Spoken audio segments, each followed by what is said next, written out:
রাসেল ভাইফো তুমি দৈন্য এটা ভাইফো রাসেল ভাইফার তুমি দৈন্য এই বাংলাদেশের জন্য। রাসেল ভাইফার তুমি দৈন্য আমাকে সাংবাদিক আর ফেসবুক সাংবাদিক আর ইউটিউবারদের জন্য। আমরা এখন অপেক্ষায় আছি এই রাসেল ভাইফার কবে একটা ফেসবুক অ্যাকাউন্ট খুলবে, কবে একটা টিকটক অ্যাকাউন্ট খুলবে। কিছুদিন পর দেখা যাইবে আমরা অপেক্ষায় আছি যে রাসেল ভাইফার টিকটক করতে আছে। রাসেল ভাইফারকে নিয়ে সিনেমা হইবে, রাসেল ভাইফারকে নিয়ে টিকটক হইবে, রাসেল ভাইফারকে নিয়ে ব্লগ হইবে, রাসেল ভাইফারকে নিয়ে প্রতিবেদন হইবে, রাসেল ভাইফারকে নিয়ে ডকুমেন্টারি হইবে। রাসেল ভাইফার একটা ফেসবুক অ্যাকাউন্ট খুললে আমাদেরকে কবে ফ্রেন্ড রিকোয়েস্ট দেবে, আমরা সেই এর অপেক্ষায় আছি। মানে বাংলাদেশে এইরকমের একটা অবস্থান তৈরি হয়ে গেছে। বিশ্বাস করেন রাসেল ভাই, করোনার কালে এত ডরাই নাই যতটা ডরা নাই রাসেল ভাইফারের নামে একটা ভাইরাস বিস্তারের কারণে ডরাইছি। না আইছে একটা রাসেল ভাইফার আইছে বাংলাদেশে এবছর নতুন, সে ঘুরতে আইছে, পর্যটন করতে আইছে, অতিথি সাপ।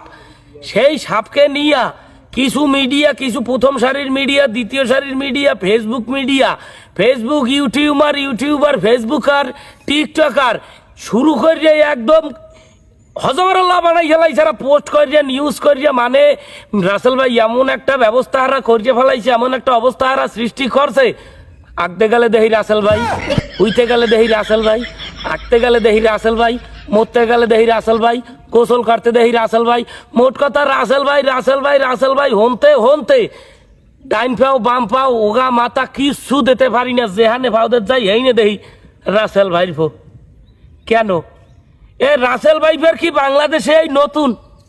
এই রাসেল ভাইফের তো বাংলাদেশে বহু পুরনো আমল থেকে আছে।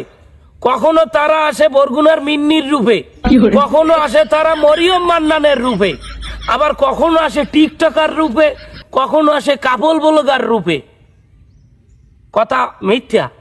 এই ফেসবুকে রাসেল ভাইফার আইয়া যা শুরু করছে এরকমের ঘটনা তো প্রায় ঘটে।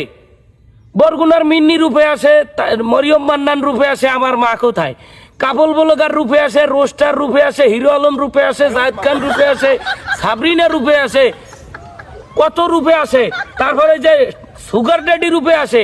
ফেসবুকে তো এরকম চললেই আইতে আছে। সাপ, পুকুর, নদী, ডোবা, নালা, বিল, ঝিলের চাইয়ে ফেসবুকে সাপ বেশি। রাসেল ভাইফার পুকুর, ডোবা, নালার চাইয়ে ফেসবুকে বেশি।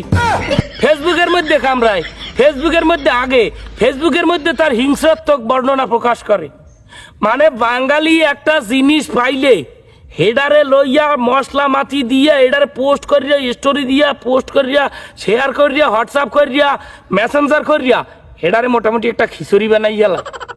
বাংলাদেশে যেই বাঙালিকে করোনায় আটকাইতে পারে নাই, করোনায় মাস্ক পরাইতে পারে নাই, কুম্মের কোন রাসেল ভাই এই হে বাঙালিরে কি করবে? না আমি বলতে আসি না যে এটা গুজব। রাসেল ভাইফের অবশ্যই বাংলাদেশে আছে এবং খুব বেশি দ্রুতভাবে প্রজন্ম বাড়তে আছে, হাগো মানে জনসংখ্যা বাড়তে আছে। এটা একটা আতঙ্কের নাম। রাসেল ভাইফারের এন্টিভি নামও আছে। কিন্তু কিছু সাংবাদিক, কিছু ফেসবুক পোস্টদাতারা এমন কায়দায় ছড়াইতে আছে জিনিসটারে, মনে হয় জানো রাসেল ভাইফারের কোনো ওষুধ নাই। রাসেল ভাইফার ঘরে ঢুকিয়া কামড়ায়, রাসেল ভাইফার হলিউড সিনেমার নাম লড়াই কামড়াইবে, এইরকমের একটা অবস্থা। জনগণকে সচেতন করার চাইতে রাসেল ভাইফারকে নিয়ে তারা বিভ্রান্ত ছড়াইতে আছে বেশি। বিভ্রান্ত হওয়ার কি আছে? একটা সাপ, সে সাপ আছে, আমাকে সচেতন হইতে বলবেন। যেভাবে নিউজ ছড়াইতে আছে, সাপের কামড়ে গেল কৃষকের প্রাণ, প্রমাণ দে, সূত্র নাই, কোনো প্রমাণ নাই, হুদাই পোস্ট করিয়ে জনগণকে শেয়ার করাইয়া এমন একটা উচ্ছৃঙ্খলা সৃষ্টি করছে দেশে। করোনার চেয়েও বড় মহামারী হয়ে গেছে। মানে দেশে কোনো কাজ কাম না থাকলে, যখন যৌন ক্ষমতা দুর্বল হয়ে যায়, তখন ঘরে কোনো কাজ থাকে না, তখন রাস্তায় হাডে এমবি কয়ে যাবি কিনিয়া, তারপর দেখে কোথায় নিউজ আছে। এই নিউজটাকে আমরা কিভাবে গুজবে পরিণত করতে পারি, এই নিউজটাকে আমরা কিভাবে বিভ্রান্তিতে সৃষ্টি করিয়া বাঙালির মাঝে ছড়াই দিতে পারি, এই কামে বাঙালি চেতা। রাসেল ভাইফের একটি অবশ্যই বিষাক্ত সাপ। এই সাপ থেকে সবাই সচেতন থাকবেন। সাপটা চেনলে অবশ্যই, যে পরিমাণ ভাইরাল হয়েছে সবাই চিহ্নে ফেলাইছেন, চিহ্নে একটু সচেতন হয়ে হাঁটবেন। রাস্তাঘাটে অন্ধকারে হাঁটবেন না, ডোবা নালায় পচা জায়গায় নাইতে গেলে সাবধানে গোসল করবেন। ধন্যবাদ বাবা খেরে। আর রাসেল ভাইফার নিয়ে গুজব ছড়ানো সাংবাদিকদের জানাই আমার পাছা দোয়া পানির এক বালতি সমবেদনা।